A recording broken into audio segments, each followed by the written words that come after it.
A fairy frost.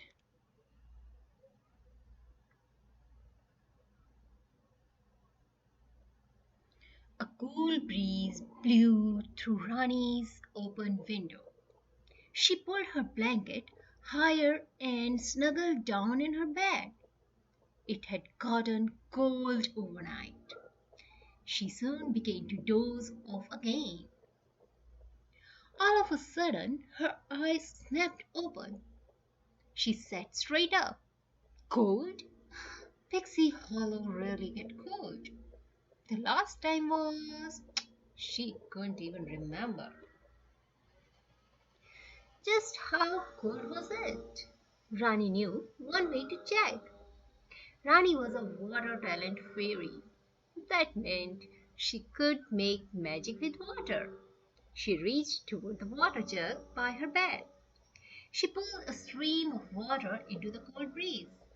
She held it there and thought ice cold thoughts.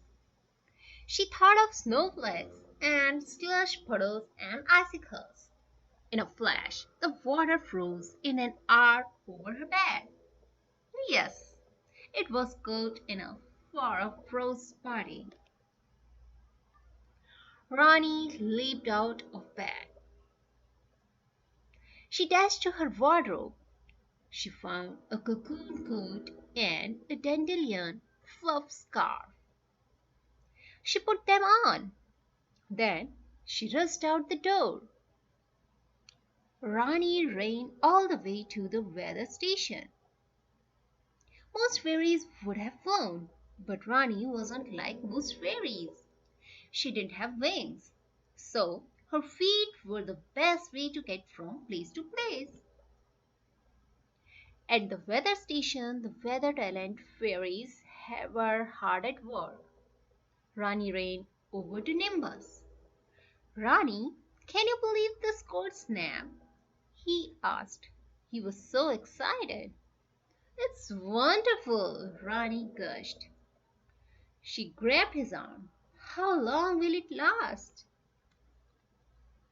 Nimbus shrugged. I don't know, he said.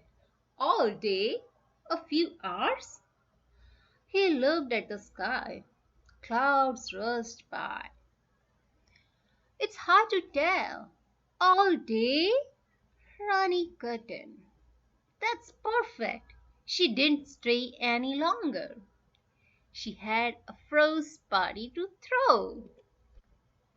Rani couldn't wait to tell the other fairies and Sparrowman. She came across two messenger talent fairies, Rollo and Spring, emptying the fairy letter box. Today is the frost party day, she said to them. Let's all meet at Minnow Lake and tell everyone to dress warmly. A frost party? Spring clapped her hands together. Letters scattered right and left. This is the best news I have heard in ages. Rani went to find her fellow water talent fairies. She would need their help. First, she asked Silver Mist, then Tally, then Spritzy, and Humidia. One after another, the water talents agreed to help. Before long, a whole row of them stood at the edge of Minnow Lake. Around them, other fairies and sparrowmen were starting to gather.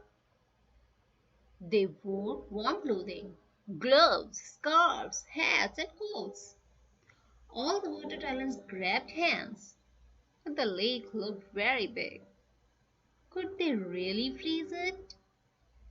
Rani hoped this would work. Rani closed her eyes. She squeezed Silver Mist and Tally's hands.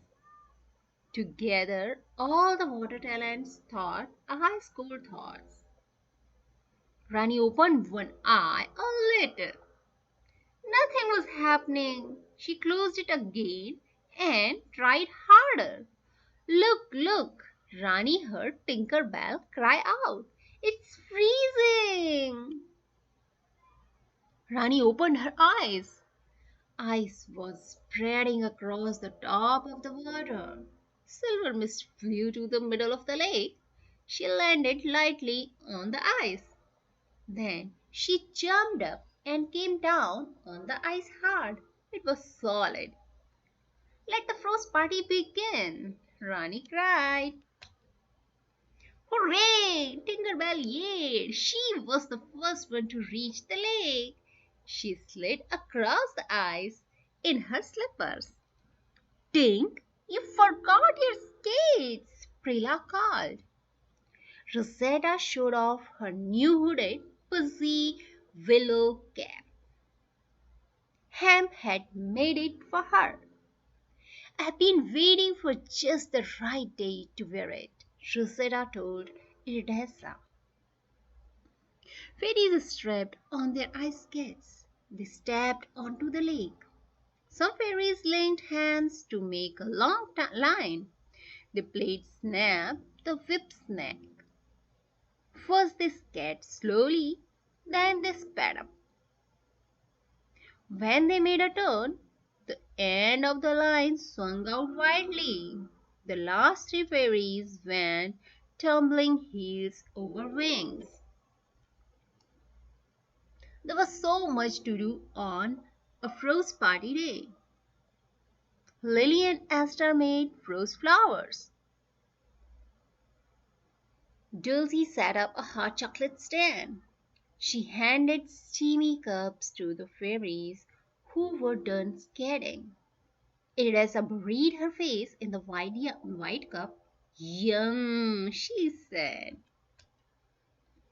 Meanwhile, Beck asked a chipmunk friend to pull a sled.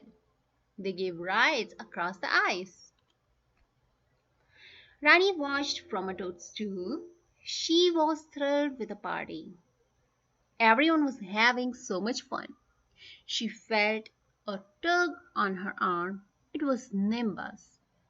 Rani, you should know, he started to say, but Rani cut him off. Nimbus, I'm so glad you came. Did you go skating yet? She asked. It's wonderful here. Try Dulcie's hot chocolate. She put a cup into his hands. Nimbus tried again to get Rani's attention. The wind had shifted to the south. He warned her. Warm air is coming. Everyone should get off the ice. Rani waved him away. Yes, it was warmer than before, but she thought the ice would hold for a while longer. Rani said, just a few minutes more. We are having so much fun. She hurried off for some shaved ice.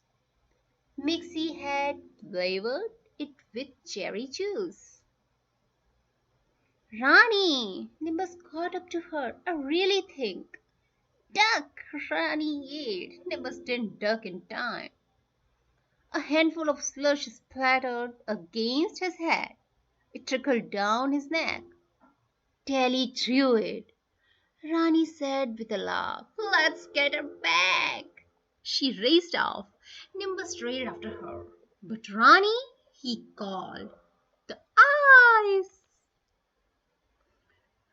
Rani dashed from spot to spot with Nimbus behind her. She just didn't want to listen. But finally she gave in. Even she could feel that it was a lot warmer. Okay, Nimbus, she said. I'll go ask everyone to get off the lake. Rani skated into middle of ice. She stopped with a spray of crystals. This has been a great frost party, she called. But now it's over. The lake is quick. Rani went pale. What was that sound? She turned to look. Oh no, a big crack was forming in the ice. She had to get the fairies and Sparrowman off the melting lake. Because they have wings, fairies can swim. Rani skated quickly toward a cluster of fairies. Fly away, she shouted. Fly away.